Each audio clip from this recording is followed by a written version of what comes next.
I'm Bill Korn. I'm chairman of the board of Grow Mongolia. And as you've heard from the other speakers, this is just an awesome ministry. You can't even put it into words what the team in Mongolia is doing. It's not a US-based ministry. We provide some of the funding, but everything you see in all these slides, that came from the field in Mongolia. That is a Mongolian desire to service their own people, to minister to their own people. How I got involved to it, I ran into John Beijing. If you ever see him on the street, run, because he is a gatherer. Every place he goes, he meets people. Shows up in California and all of a sudden Pastor Rod's in Mongolia. Okay, it is unbelievable. He's got that. If you've ever met a person, the very first time you feel like you've met him all your life, that's John Beijing. It's just remarkable. I just don't know how he does it, but it's great to be here tonight. I've got some prepared words. I hope I can get through them without being too emotional about it. But Grow Mongolia is very precious to me. I've never been to Mongolia. I've never met a Mongolian until John Beijing walked into our meeting in 2014, 2017. But there was that instant bond. And if he wanted me to cross the ocean, I don't cross oceans, but whatever he wants me to do, I do for him, because he is just, I think he's called to be a leader of Grow Mongolia. That wasn't even on my words here, okay, but I'll try to read what I got here just because I spent 3 weeks writing them, with the help of Pastor Steve, that is, too. So as I said, I'm Bill Korn, and I've been really honored to be the chairman of Grow Mongolia. The last 3 years have been very, very exciting for what we've accomplished. It's quite remarkable. I've had the opportunity to walk alongside John and his wife and the rest of the board to see the impact. And John really didn't do it justice for what we're doing in Mongolia and Central Asia. But we can't do that without you. And it's your prayers and your finances that have helped us accomplish what we've accomplished so far, which is just a real small sliver of what's going on in Mongolia. Now, I don't think we have the map, but when I say Mongolia, I don't mean the country by itself today. I mean the Mongolian Empire from 1287. And that's the map that stretched from the Sea of Japan all the way to Poland, most of China, and all of Russia. So when I say Mongolia, I'm thinking a vision of where it was 100 years ago, whatever number of years ago. That is our mission field, and the Mongolian people have the desire, the courage. They need a little financing along the way, but they are awesome people. As John said, we'd get reports that they're already on the mission trip, and we haven't even funded it yet. It's plumb scary. One day we woke up and we had $300 in our checkbook, and I'm going, I don't think I want this job anymore. But it's awesome. So tonight I have a line about the food. We all have a line about the food, but the food was awesome. It was Uyghur food, Afghan food, and Mongolian food. And Mongolians do things different, so I got to call it noon. And John says, hey, Meg and I are cooking all the Mongolian food. I'm going, that's for 100 people, John. How are you going to do it? And he says, oh, don't worry about it. We'll get it done. And sure enough, we had Mongolian food that was very good. Right, Pastor Rod?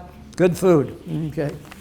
So our purpose tonight was to learn about Mongolia. Then he did an excellent job of talking about Mongolia, about the mission of Grow Mongolia. And now I'm going to talk about the opportunity to support Grow Mongolia and its influence and how it's expanding in Mongolia and Central Asia. A big part of our expansion in that area happened in 2022 when Jim Jeffrey took a mission trip to Mongolia, and they witnessed God doing amazing things in their midst. That trip and all that has come from it has done a large part to many of you who supported our first to mission trips.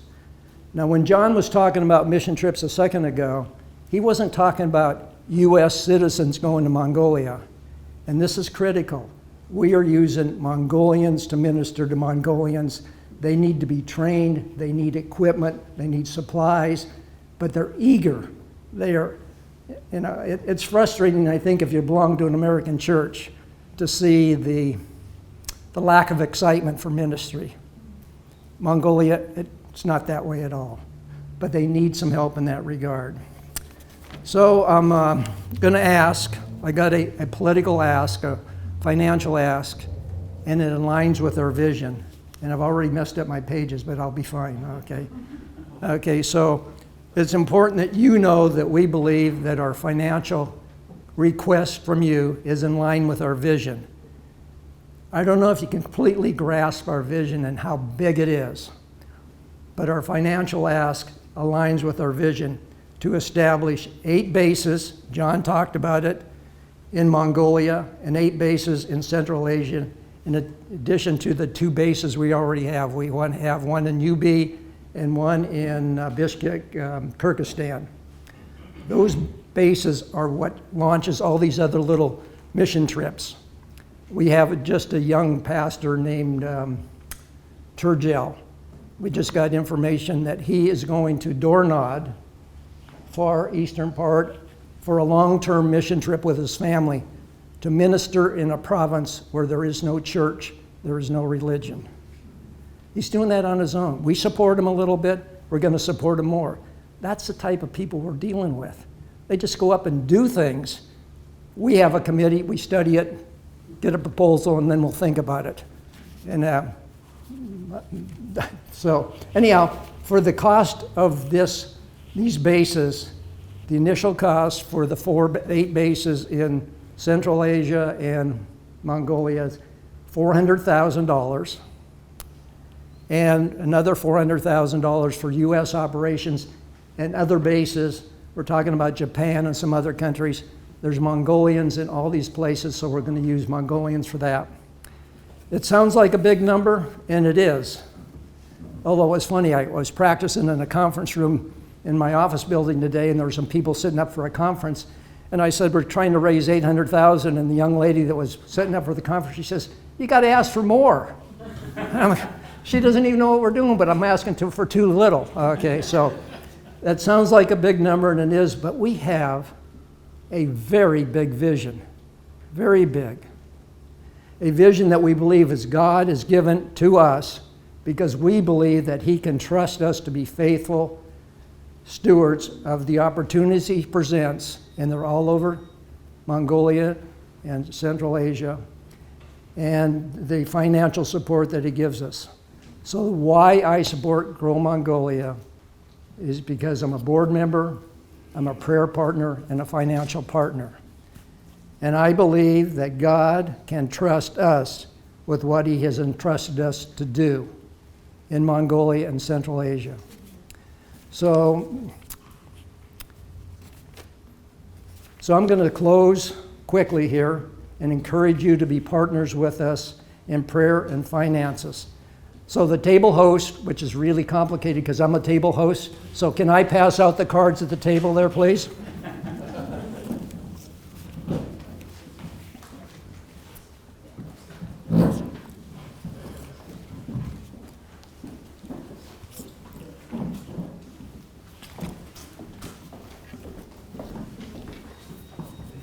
This one too.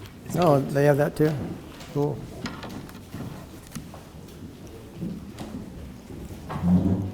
So if you look at the commitment cards, everybody have a commitment card?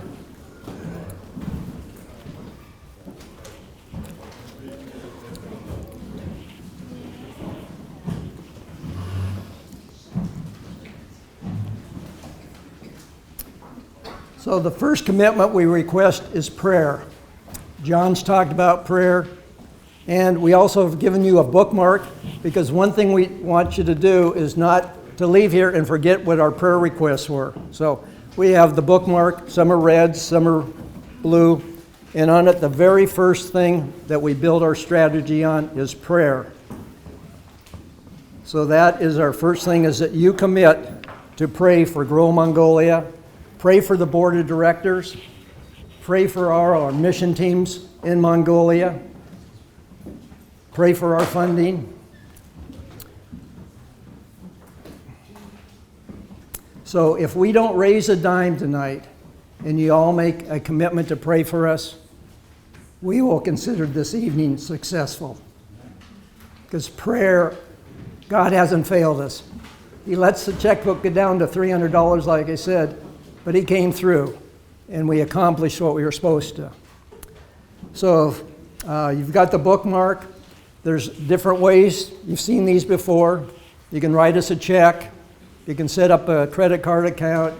You can do the RQ code, and that opens up a donor box. You can do it monthly, quarterly, annually. And John Beijing stole my NVIDIA stock. So, as Pastor Greg talked about, there is 9 tables in here. 9. There is 1 Lady Huntington at each table. Okay.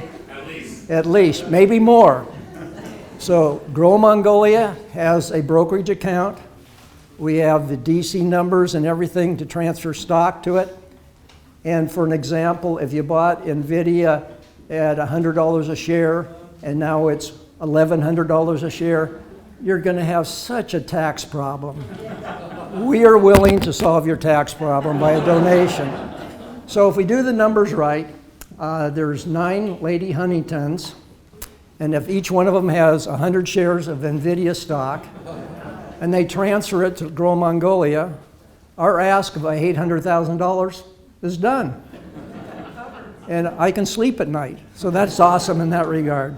So I'm going to step back a little bit for a couple of minutes while you prayerfully consider the commitment card. And in 2 minutes, I'm going to turn it over to Stephanie Brown, who's going to close us with prayer. So take your time, about 2 minutes, look over the card and see what you want to do. 2 versions. They can leave this one, and they can get this one with them. There are 2. Oh, that's even more interesting. There are 2 versions of the commitment card, one with the map on it for you can pray on the map. Take that one with you, and you can leave one, or you can take and send it in, whatever you desire.